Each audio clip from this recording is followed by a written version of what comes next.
नेपालभर साउने संक्रान्ति पर्व विभिन्न धार्मिक सांस्कृतिक तथा परम्परागत कार्यक्रमका साथ मनाइएको छ। सूर्यले कर्कट राशिमा प्रवेश गर्ने दिनलाई साउने संक्रान्तिका रूपमा मनाउने परम्परा रहेको छ। नेपालको ग्रामीण समाजमा साउने संक्रान्ति केवल धार्मिक पर्व मात्र नभई कृषि जीवनसँग पनि गहिरो रूपमा जोडिएको छ। धान रोपाई सम्पन्न भइसकेपछि राम्रो वर्षा, उर्वरता र प्रशस्त अन्न उत्पादनको कामना गर्दै विभिन्न स्थानमा विशेष परम्परा निर्वाह गर्ने चलन रहिआएको छ। झापाको कमल गाउँपालिका वडा नम्बर 5 सिमलेमा पनि यस वर्ष साउने संक्रान्तिको अवसरमा स्थानीय केटाकेटीहरू गाउँका प्रत्येक घरमा पुगेका थिए। उनीहरूले थाल, नाङ्लो र माको लगायतका परम्परागत सामग्री बजाउँदै अनेकाल भगाउँ सहकाल बोलाउँ भन्ने सन्देश सहित गाउँ परिक्रमा गरेका थिए। यस परम्पराले गाउँघरबाट दुःख, अभाव र अनिकाल हटेर सुख, शान्ति, समृद्धि र राम्रो बाली भित्रियोस् भन्ने जनविश्वास बोकेको छ। विशेष गरी किसान समुदायले वर्षभरि राम्रो उत्पादन होस्, रोग व्याध नलागोस् र परिवारमा सुख समृद्धि कायम रहोस् भन्ने कामना गर्दै विभिन्न धार्मिक तथा सांस्कृतिक गतिविधि सञ्चालन गर्ने गर्दछन्। आधुनिक जीवनशैलीका कारण कतिपय मौलिक परम्पराहरू लोप हुने अवस्थामा पुगे पनि युवा पुस्ताको सक्रिय सहभागिताले यस्ता सांस्कृतिक संरक्षण र प्रवर्धन हुने अपेक्षा गरिएको छ।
पुरै थाल फटाउँदै पुरै कुटेको हेरेर चाहिँ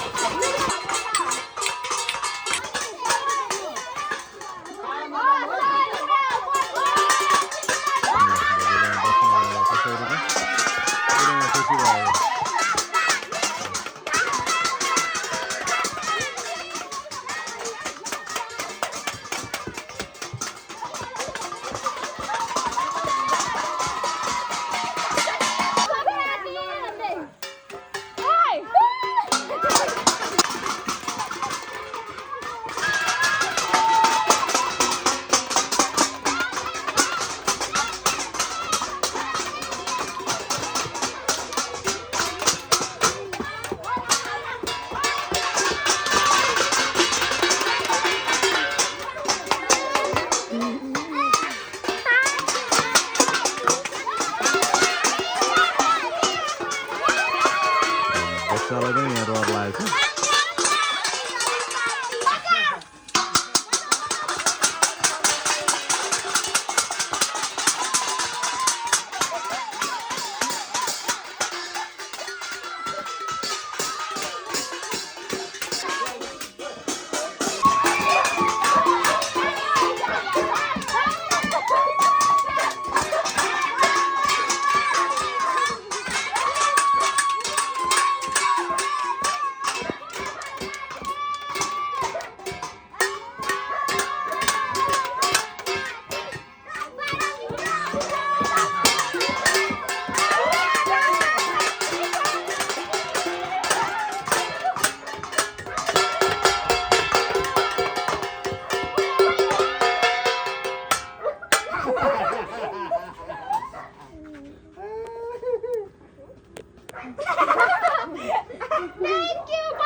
यो देखाउने मात्रै हो कि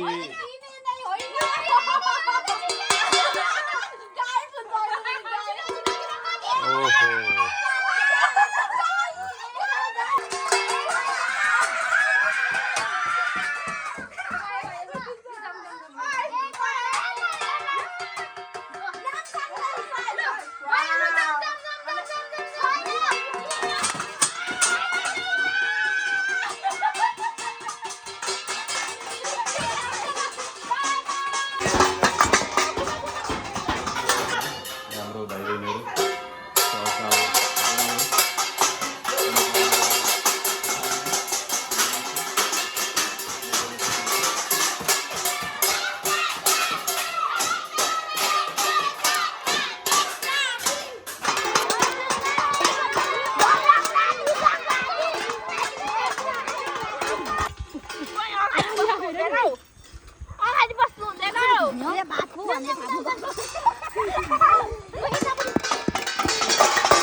यो चाहिँ सबैतिर चाहिँ अनिकालो जाओस् भनेर यो प्रत्येक घरमा डुलिसकेपछि अन्तिम यसरी चलाउँदैछन् यहाँ हाम्रो भाइ बहिनीहरूले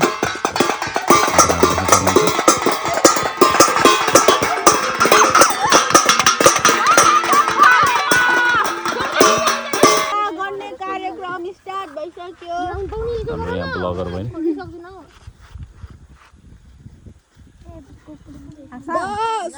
गोजीतिर नि हाल्छसँग त हाल्छ चेक गर्नुपर्छ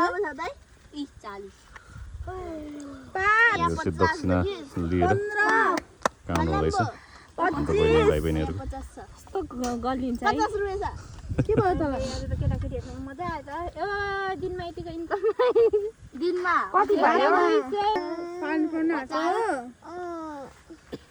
400 भयो मैले एउटा खिचिदिए 400 500 कसरी भयो?